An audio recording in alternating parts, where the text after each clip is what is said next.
नमस्कार बच्चों, आज हम कराने जा रहे हैं मॉक टेस्ट 2 जो कि जेएनवी, सैनिक और आरएमएस तीनों एग्जाम्स के लिए, क्लास 6 के एग्जाम्स के लिए यूजफुल है।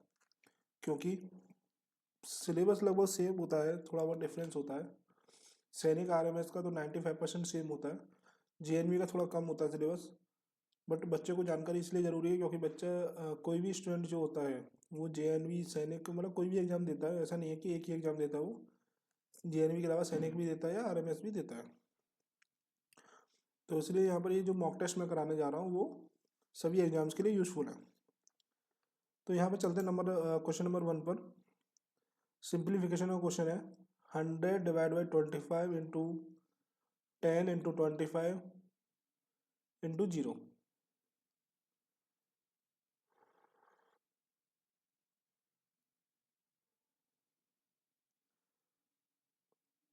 तो सबसे पहले क्या होगा, यहाँ पर इन दोनों का क्या होगा, यहाँ पर डिवाइड होगा।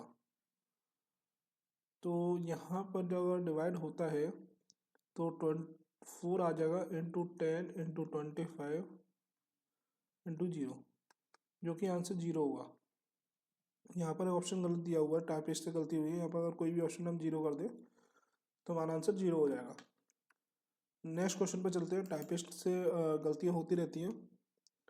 सेकंड क्वेश्चन पर चलते हैं। एक दुकानदार एक कुर्सी को 200 रुपये में खरीद कर उस पर 20 रुपये बिक्री कर दिया। Shopkeeper bought a chair for 200 rupees and sold it और फॉर 20 रुपीज। यदि वह उसे 300 रुपये में बेचे तो उसका लाभ कितना है। यहाँ पर थोड़ा सा गलत है, यहाँ पर टैक्स दिया उसने 20 रुपीज़ का। तो अगर उसने कोई भी चीज़ 200 रुपये में खरीदी प्लस उसने टैक्स दिया 20 रुपीज़ का, तो टोटल रुपये उसने जो खरीदी वो आ जाएगा 20 रुपीज़। तो जो सीपी है या क्रय मूल्य है वो कितना आ गया, 220 रुपये आ गया। अगर मैं विक्रय मूल्य बोलूँ या सेलिंग प्राइस बोलता हूँ या एसपी बोलता हूँ तो 300 रुपये दिया हुआ है। तो प्रॉफिट या लाभ क्या होता है हमारा, एसपी माइनस सीपी, जो कि 300 माइनस 220 रुपीज़, जो कि 80 रुपीज़ आ जाएगा। सी ऑप्शन बिल्कुल सही ऑप्शन है। थर्ड क्वेश्चन पर चलते हैं। किसी भी दो संख्याओं का प्रथम वेनिस्ट गुणज क्या होता है। First common multiple of two numbers is, जो कि बेसिकली बी ऑप्शन होगा। लीस्ट कॉमन मल्टीपल, दोनों का लघुत्तम समापवर्त्य, सॉरी यहाँ पर महत्तम समापवर्त्य होगा। क्यों होगा, क्योंकि वो नहीं, गुणज पूछ रहा है तो गुणनखंड नहीं पूछ रहा है, गुणज पूछ रहा है। गुणज का मतलब होता है कि जैसे 2 के जो गुणज हैं वो 4, 6, 8 ये गुणज हैं। और दोनों संख्याओं का वेनिश गुणज जो होगा बेसिकली वो होगा आपका, वो लघुत्तम समापवर्त्य ही बिल्कुल सही होगा। बी ऑप्शन बिल्कुल करेक्ट है। बी ऑप्शन, जैसे सपोज ये दो आपने नंबर ले लिया 5 और 10। अगर दोनों का मैं एलसीएम निकालूंगा लघुत्तम समापवर्त्य जो कि 10 होगा, तो 5 का गुणज भी है और ये 10 का गुणज भी है। तो गुणज के लिए लघुत्तम समापवर्त्य ठीक है। अगर यहाँ पर वेनिश गुणनखंड होता तो यहाँ पर महत्तम समापवर्त्य तक ऑप्शन ठीक होता। तो यहाँ पर बी ऑप्शन बिल्कुल ठीक है। दो अंकों की सबसे बड़ी संख्या 99 होती है और सबसे छोटी अभाज्य संख्या, यहाँ पर नहीं, दो अंकों की सबसे बड़ी संख्या तो ये होती है, बट दो अंकों की सबसे बड़ी अभाज्य संख्या जो कि होती है वो 97 होती है। अभाज्य संख्या वो संख्या होती है जो या तो एक से डिविजिबल होगी या सेल्फ खुद नंबर से डिविजिबल होगी। तो 97 ऐसे नंबर है जो खुद से डिविजिबल है और या 1 से डिविजिबल है। और लेकिन सबसे छोटी जो अभाज्य संख्या है, सबसे छोटी जो अभाज्य संख्या है 2 अंकों की, जो कि है 11। क्यों, क्योंकि 11 जो है खुद से डिविजिबल है या 1 से डिविजिबल है। माइनस करूंगा तो 86 आ जाएगा, जो कि डी ऑप्शन बिल्कुल करेक्ट है। नेक्स्ट क्वेश्चन पे चलते हैं। ये भी सिंप्लीफिकेशन का क्वेश्चन है। सबसे पहले यहाँ पर डिवाइड होगा तो 1/2 मल्टीप्लाई बाई 3/2, यहाँ फ्रैक्शन अपोजिट हो जाता है +1। तो 3 2 2 जा 4, 4 आ गया प्लस 1, एलसीएम लूँगा 4, तो 3 प्लस यहाँ पर डिनोमीटर 1 कंसिडर कर लियो, 1 का डिवाइड अगर मैं 4 में करता हूँ 4 टाइम्स, और 4 का डिवाइड मल्टीप्लाई इसमें करूँगा तो 4 इंटू 1 4 आ जाएगा। 7/4 बिल्कुल करेक्ट ऑप्शन होगा।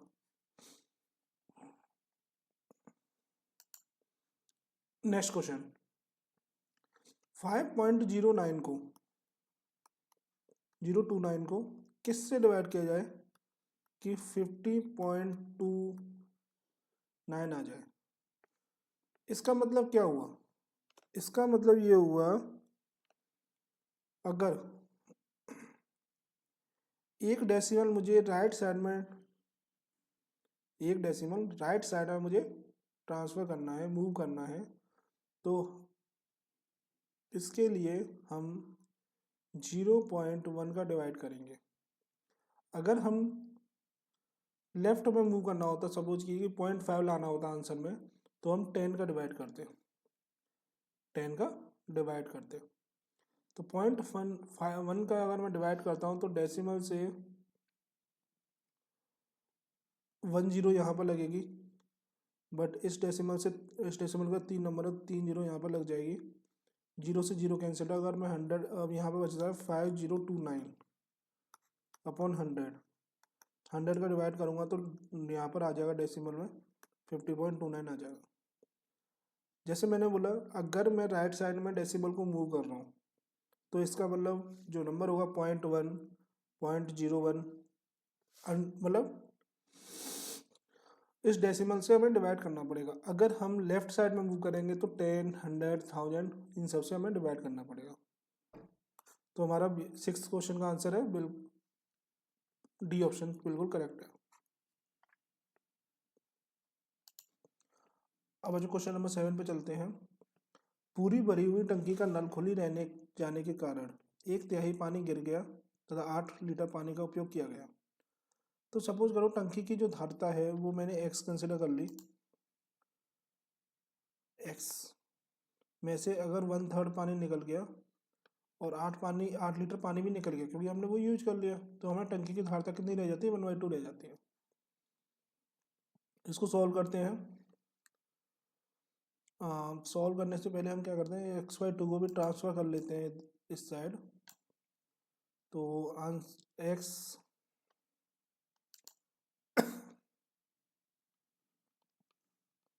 x minus x/3 minus x/2 equal to 8, 6 LCM ले लिया हमने।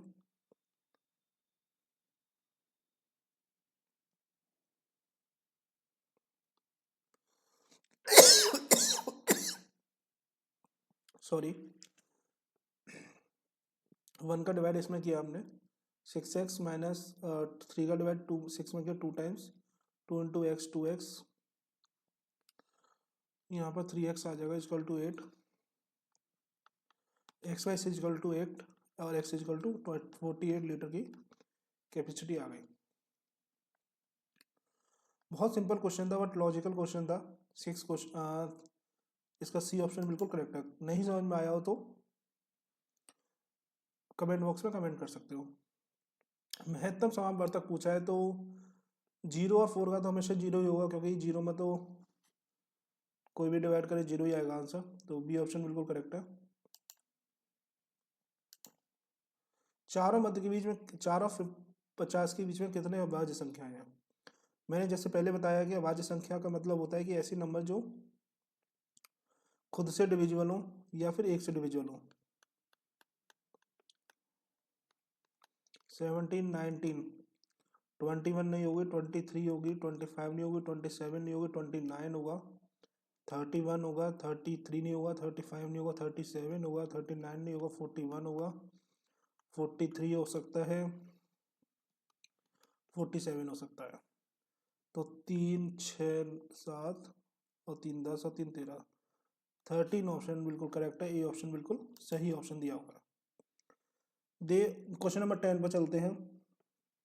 देव सुबह 10:15 पर स्कूल पहुंचता है और 3:40 पर उसकी छुट्टी हो जाती है, तो स्कूल में कितने समय बिताया।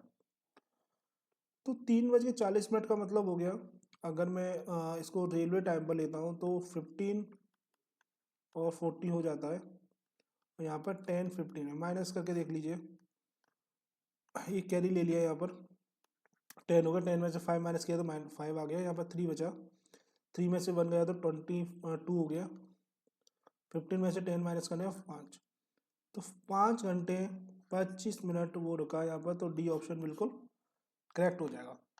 तो यहाँ पर मॉक टेस्ट 2 कंप्लीट होता है। ऐसे ही मैं डेली जो है 10 मॉक टेस्ट की सीरीज कराऊंगा, 10 क्वेश्चन की सीरीज कराऊंगा। कोई भी डाउट हो कमेंट बॉक्स में कमेंट कर सकते हैं आप।